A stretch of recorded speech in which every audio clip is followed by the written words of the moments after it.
Some of the things we're going to be talking about today are barriers: bullying, lack of parental support, alcohol, tobacco, and drug use, academic failure. We want to reduce the willingness to try. We need your ideas. We need to educate you about what's going on out there. We're going to work together as a community so we can get our fellow students through life.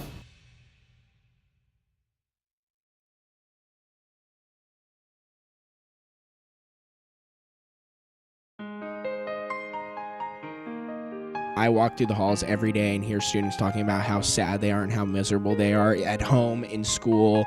I hear kids talking about how some of them on Monday mornings cry because they don't want to go back to school because they're so stressed, or because they're bullied.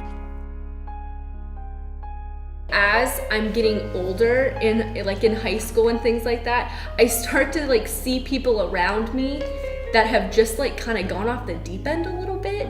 And you just think whoa, 3 years ago we were in art class together and playing on the playground, and now you're in juvie, in rehab and stuff, and you just think what happened? The biggest problem right now with the drugs, alcohol, and everything is the whole conformist outlook, that everyone thinks that they have to be like everyone else. So first they start drinking a little, and then they start drinking a lot, and then they see others are drunk and others are high, and they think, oh, well, they're having fun, this is cool. They don't think long term. No one thinks long term anymore. I talked to you about these barriers to high school education: alcohol, tobacco, and drug use, academic failure, mental health issues, bullying, lack of parental support, and all the way down to poor teacher-student relationships. We want to work on that kind of stuff. We want to improve that. That's what's important, is that we realize that there's a problem, and that, we try to address it so that less people in our life, go down those roads of alcohol and drug use and stuff like that. If we want to be successful in our schools and our communities and save the other youth, we need you at the table. As a person who knows that there are people out there with depression, I want to be able to go up to them and say, I know you're upset. I know there's something wrong. I want to be there to help you. I will be there to talk to you. When you say we're doing the best we can, and we're doing everything we can, maybe not. We got to work a little harder, okay? Students are still dying of overdoses. They're still dropping out of school. They're still getting pregnant. There's a lot of bad things out in our community, even though the news is getting better. I'm going to share that with you right now. We still have to try a little harder. You don't just need to be their friend, you need to just be sometimes critical. You got to give them criticism on what they need to fix in their life, because if you're just going to be like, oh, you're doing good 24/7 when they're not, then they're just going to start taking the wrong path. You just try to give them positive support and let them realize what they're doing, and try to keep them away from it, whether it's good just going out and to see a movie or watching a football game on TV.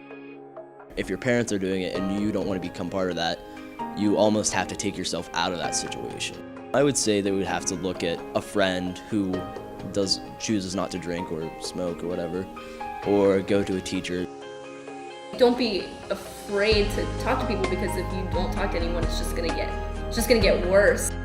Be willing to, go out there and let people know and look for help, because it's definitely there.